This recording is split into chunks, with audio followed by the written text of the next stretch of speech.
Hello guys, we're back with the 2026 candidates tournament. We are in round 3 and when I saw this game, I immediately went to the chessboard and analyzed this game because it was the best game so far of the tournament, for me at least. But you guys will be the judge of that. You can comment in the comments down below. What do you think, which game was the best so far? Here we have face-off between Praggnanandhaa, who is facing Javokhir Sindarov, so two young stars. I'm not going to spoil the game, so but before we check it out, we have a nice photo between these two young gentlemen. Here we are. Okay, I'm going to make it bigger so you guys can see. There we go. We have Praggnanandhaa with the white pieces on the left. A young Indian prodigy is facing Javokhir Sindarov from Uzbekistan, World Cup winner 2026. So yeah, I hope you enjoy it in this nice photo. You guys can see they're both in the position thinking. But now we are going straight to the chessboard and let's see how this game went. Praggnanandhaa with the white pieces started the game with d4. We have d5 by Javokhir, c4 going for the queen's gambit declined, e6 and knight to c3, maybe provoking bishop b4, and here we have bishop to e7 and knight to f3. We are in a queen's gambit decline, and knight to f6 by Javokhir. Standard stuff. And here in this position, the most played move is bishop g5, pinning this knight.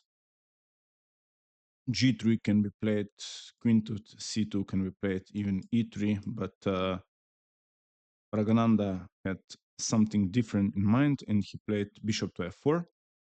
We saw this move already in this tournament, but I don't remember who played it. Maybe Sindarov. I forget about it. We have castles and e3 nicely closing the structure, and immediately here in this position, black can develop the knight. You can play c6, but Sindarov wants a fight, and he struck in the center with c5. Here we have d takes on c5, and bishop takes on c5 by Javokhir. a3 trying to get b4 and c5 in. Knight to c6, developing a piece. Queen goes to c2, maybe preparing to castle queenside, and rook to e8, nicely developing the rook and eyeing that white king. And here in this position, I'm going to show you one interesting line, which wasn't played in the game, but it could have been played. Here, the game would be very interesting, maybe, for example, if Praggnanandhaa castles, you castle and you put the rook on the same file as black queen, h6, stopping some bishop g5 ideas, and rook g1. The idea behind this move is to play g4, g5, here bust open the black king and maybe some checkmating threats on the open g file. And here we would see something like e5 challenging this bishop, but now, what do you play here? You sack a bishop. Bishop takes on h6. You need to accept the bishop, otherwise you will get pinned. So bishop needs to be accepted. And now c takes on d5. You take the pawn. Knight jumps to e7, putting some pressure on this pawn. And g4. You go after the king. You don't care about this pawn. You will play g5 later. This is the threat.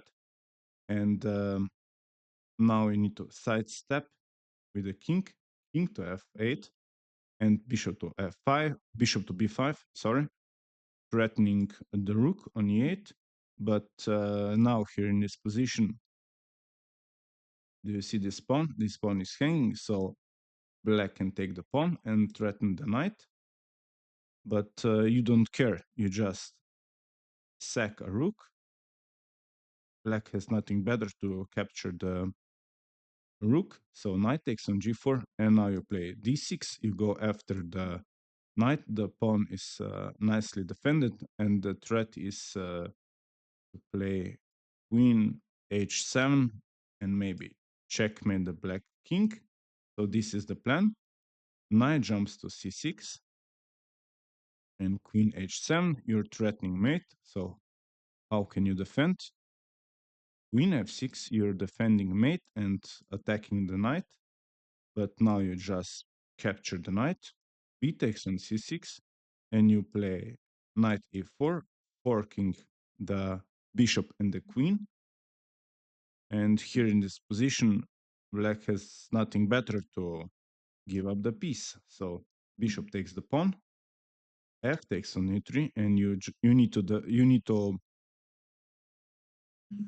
to guard the king and trade queens, otherwise you can get checkmated. So queen g7 needs to be played, and here we would see captures and captures, and at the end of the line, this is considered, if you look closely at this position,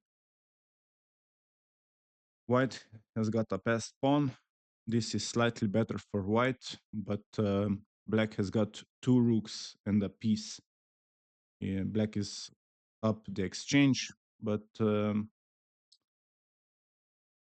somehow Praggnanandhaa didn't like this, and he played in this position bishop g5. He pinned the knight, and now we have d4 by Javokhir. This is a very well played move, going for the king, and here Praggnanandhaa took the knight.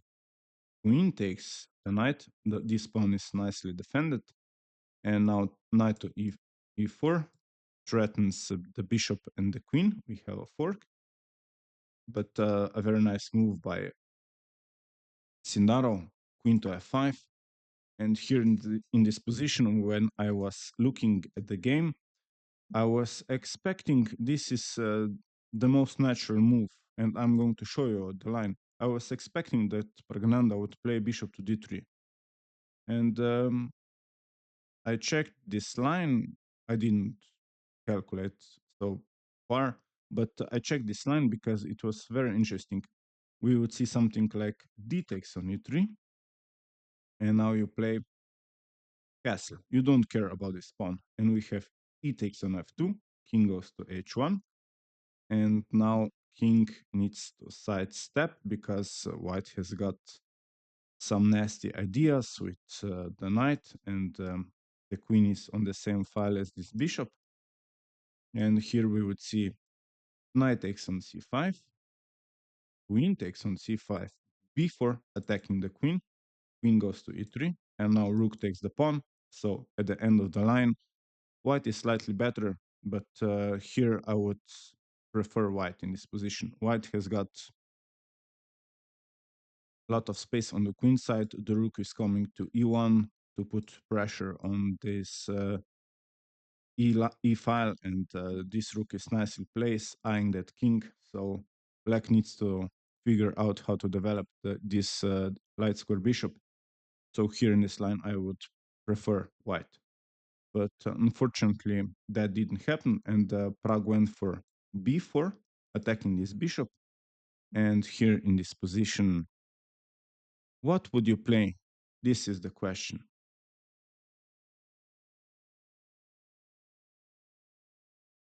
Here, Javokhir Sindarov chose to sack a piece, and he played knight takes on b4. And now, if you don't accept the knight, you are worse. So you need to accept the piece. A takes on b4, and bishop takes on b4. So the king needs to move. King d1 and d takes on e3. Bishop d3, eyeing that queen. Queen goes to g6. There is no threat because if the knight jumps, you just collect the knight. And we have f takes on e3.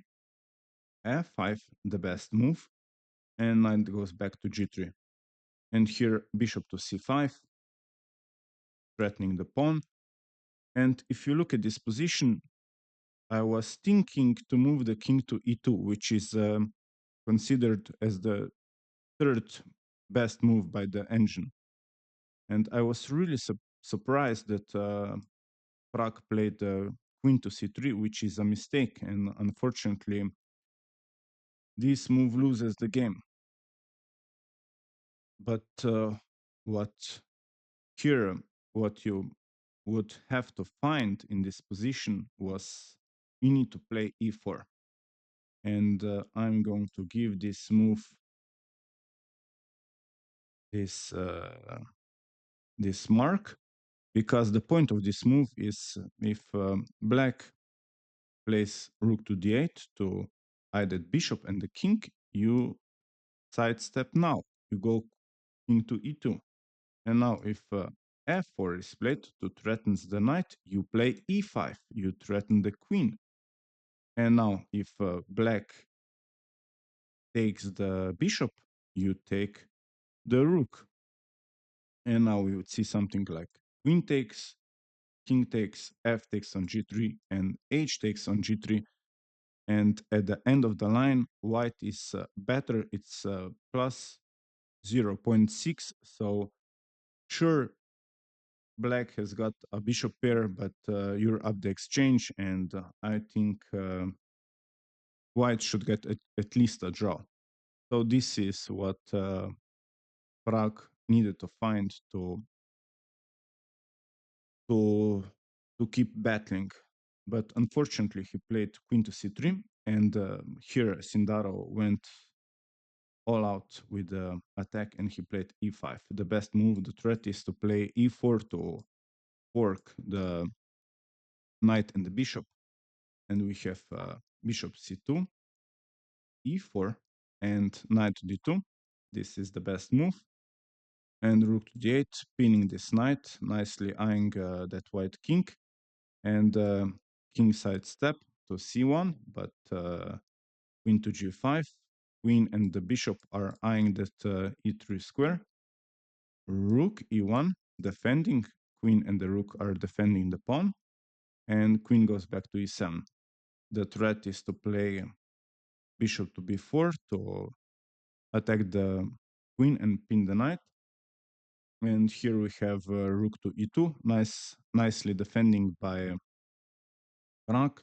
Bishop to b4, attacking the queen, and queen goes to b2, and a5, going all out. Knight b3, and rook a6, maybe trying to get rook on the same file as the white queen. Knight d4, trying to jump to control those light squares and maybe go to b5. Queen g5, putting some pressure on the e3 pawn, on the e3 and g2, and king goes to b1, h5, trying to dislodge the knight with h4, and king goes to a2, h4, knight from h to f1, and bishop to d7, maybe preparing bishop e8 and bishop f7 to hide that king, and rook to d1. Rook c8, attacking this pawn, and now knight to d2. Rook b6, and here in this position, this is the critical position of this game. Here, Pragg played c5, and this is the last nail in the coffin. It was a really tough position. Even myself, I couldn't find the right and the best move. I checked out what the engine was saying, and it was a very interesting line. I'm going to show you guys if you're interested in rook to f1. You put first some pressure on this pawn, and now we would see something like queen goes to g6 and rook b1.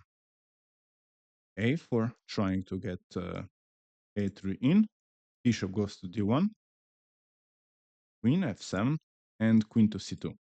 Nicely defending this pawn. 2 times, bishop to e6, putting some more pressure on the pawn. And we have, you just ignore the pawn and you play queen takes on a4. And here, if do you take this pawn? This is the question. You're attacking it 3 times by the queen, bishop, and the rook. So let's see. Bishop takes the pawn. You get knight takes bishop. Rook takes.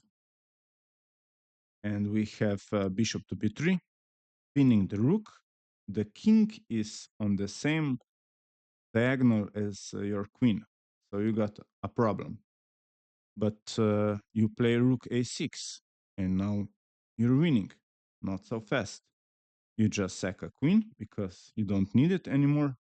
Queen takes rook, b takes on a6, and now you play rook c2.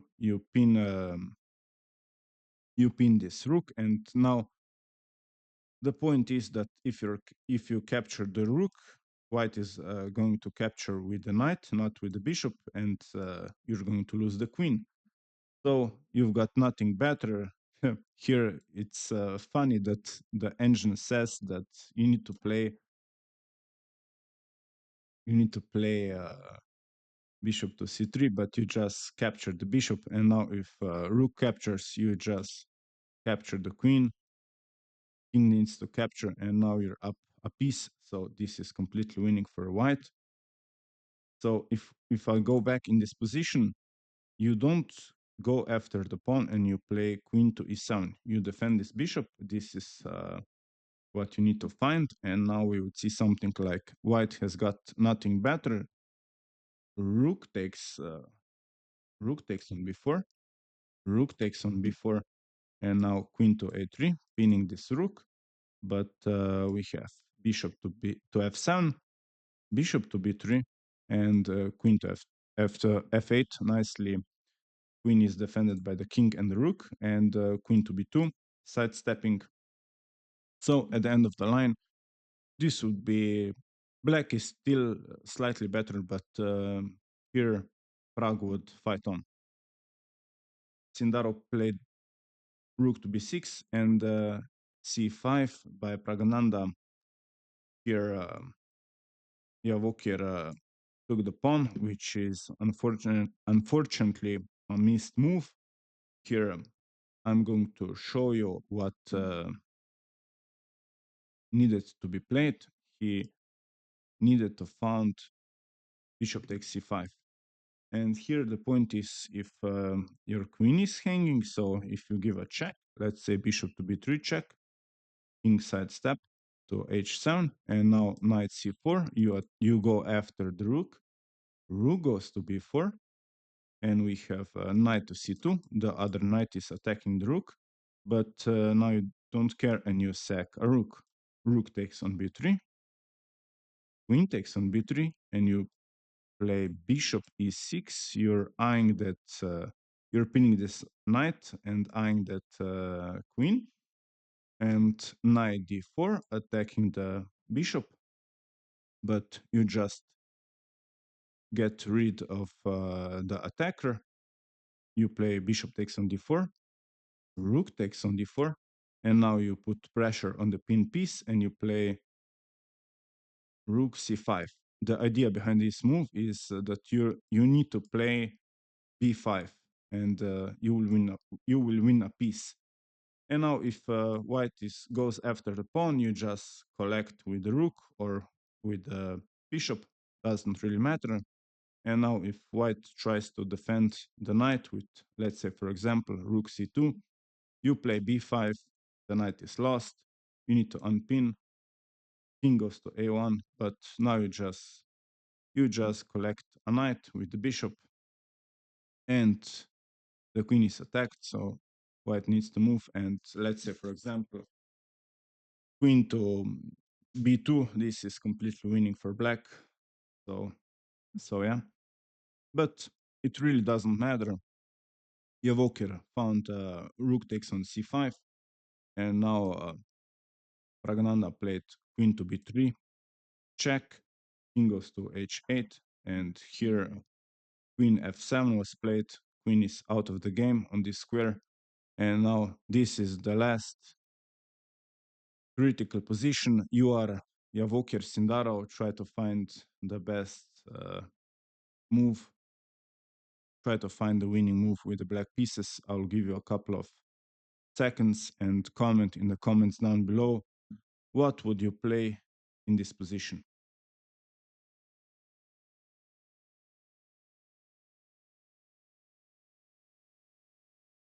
Here, if you found a brilliant rook sacrifice, you're playing like a grandmaster. You need to find rook takes on c2. And here, the point is, if knight takes the rook, I hope you found it. You just play bishop e6. You're losing a queen, so we would see trades, captures, and at the end of the line, black is completely winning. You're playing without a queen, so when rook c2 was played, here Praggnanandhaa knew this game is over. He played a couple of more moves. King goes to b1, but Sindarov played rook takes on d2, rook from d takes on d2, and we have bishop takes the rook with check. The rook from b6 delivers a check, so you need to move the king a2, but now bishop e3, you're threatening the knight. Some more moves were played. Praggnanandhaa took the bishop, and now bishop takes the knight, queen takes the bishop, and here queen f6, trying to trade the queens, and it was also in this position that Praggnanandhaa Ramesh Babu resigned the game, because there is no defense, there is no point of playing this. Sindarov has got +4 advantage. Prague knew this, and if you look at the position, black is going to trade the rooks and the queens. Black has got 6 pawns, 4 pawns up, so this is completely winning. So yeah, this is we're going to check out the standings now. Let me see. This is the best game so far, at least for me. Here are the standings. If you can see, Fabiano Caruana is leading the tournament with 2.5. Javokhir, Sindarov, the same 2.5 points. There we have third place, Praggnanandhaa, Matthias Bluebaum, third place with 3 draws. And then this is a big surprise, for me at least, Hikaru Nakamura with 1 point on 5th place, Wei on 6th place, Anish Giri on 7. Another surprise so far of the tournament, and Andrei Sipenko. So yeah, interesting game was Fabiano Caruana also won the game in 19 moves. It was a very short game, but yeah,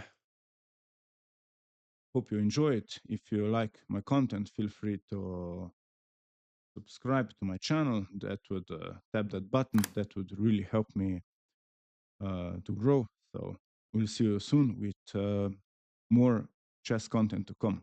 Have a good day, guys, and enjoy.